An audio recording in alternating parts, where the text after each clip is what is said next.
Namaste, Astrology Adventures. We need to talk.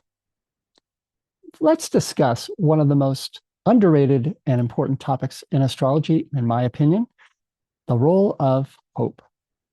I'm your host, Paul Manley. You're watching Right on Vedic Astrology.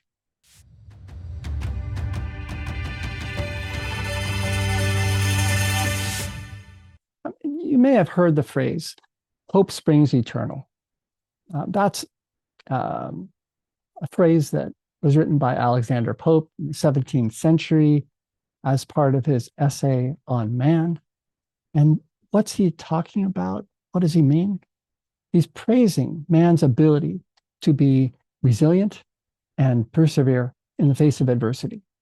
So, this ability to take positive steps, even though it's difficult. So, this is hope. This is Jupiter in astrology. We hope that something's possible, so we persevere even though it's difficult. We hope that someday that tree is going to bear fruit. So we make the effort now to plant the seed, even though the soil is clay, is rock hard, and yet we plant that seed, we water it, we tend it, and hope it bears fruit. So this is the fuel. Hope is the fuel to do the work, to prepare. And we persevere because we believe it's going to pay off. There's going to be reward. And so it empowers us to take that positive step of planting a seed.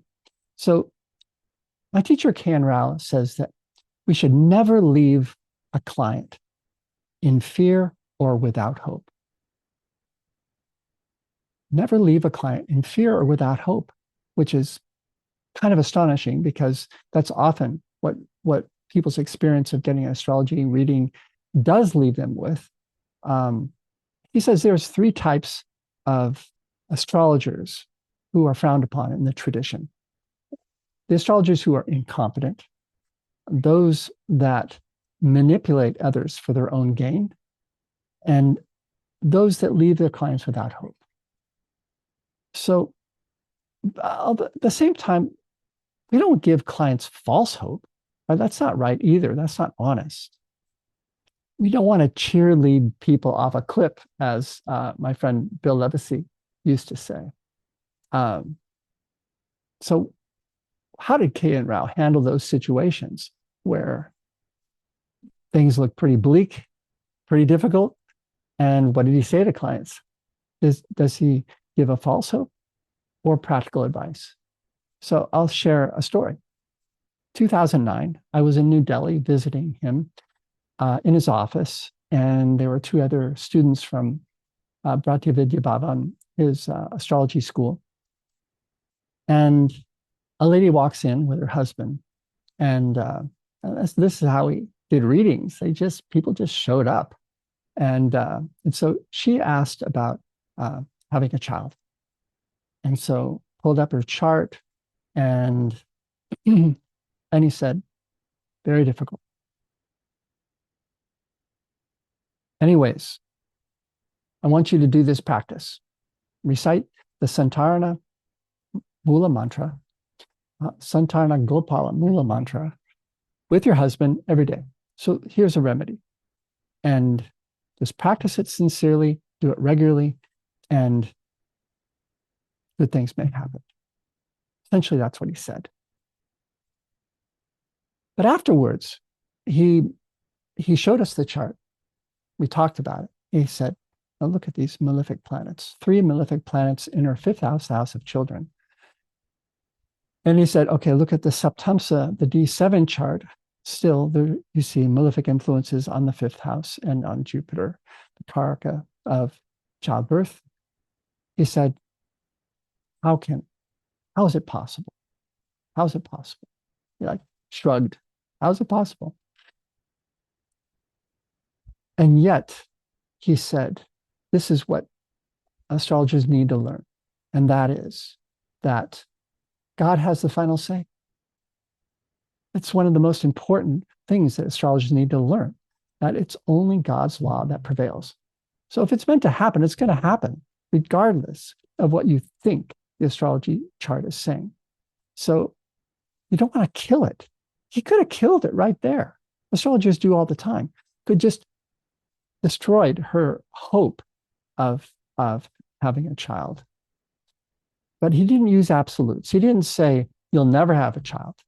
No, he left with a ray of hope. And with that, she could take positive actions. She's going to benefit from practicing the mantra anyways. And, if it's meant to happen, praying to the divine to facilitate that is going to be the good thing, right? So this is how he handled that situation. He didn't say, you can or you can't have a child. He said it's going to be difficult. And so do this regularly. So that's how he handled that situation. I was so impressed by that. They left in good spirits, and they knew realistically. So there was no false hope here. There was a hope and a practice, and that was a great remedy. So back in 1995, I was a student at Southwestern College in Santa Fe, New Mexico, and doing my master's degree in counseling psychology. And I often do readings for other students just because I wanted to see their charts. What do the aspiring psychologists look like, for instance? And I remember giving a reading to a woman who was 40, at that point, 41 years old. So this was 1995. She was born in 1954. She was 41. And she desperately wanted to have a child. It's what she wanted more than anything. She was enrolled in this program, but really what she wanted was to have a child and have a counseling practice. Child was priority. So her and her husband were trying, but unsuccessfully. They had some miscarriages, and she was coming right to the edge of viability, age 41, 42, gosh, maybe 43, a woman can have a child. Any case. So I looked at her chart, and so it's a similar situation that Ken Rao was looking at. I remember she had Leo ascendant.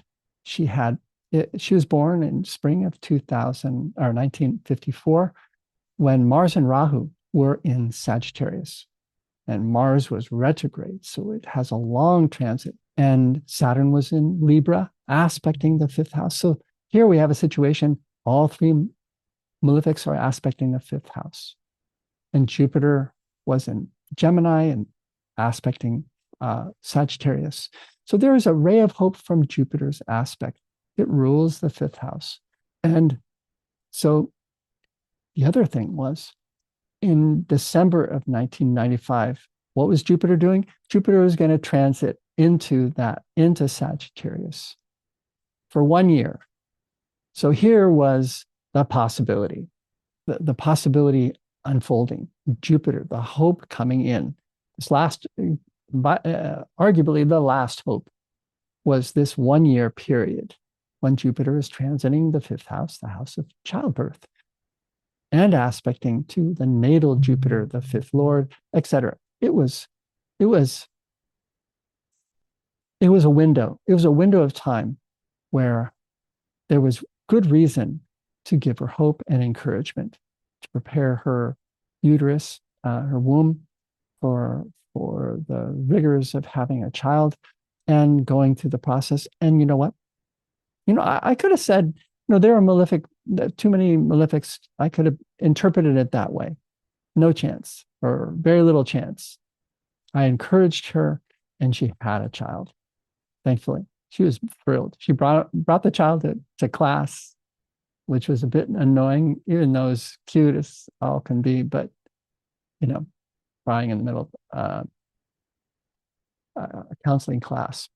Any case, so that's a couple of stories from my own experience, how we can work with this. And we don't want to give false hope. We want to practice astrology honestly and yet not kill the hope. There's possibility. There's always the divine grace that can have its effect. God has the final say. And I'll leave you with that. I look forward to our next video tomorrow. Namaste.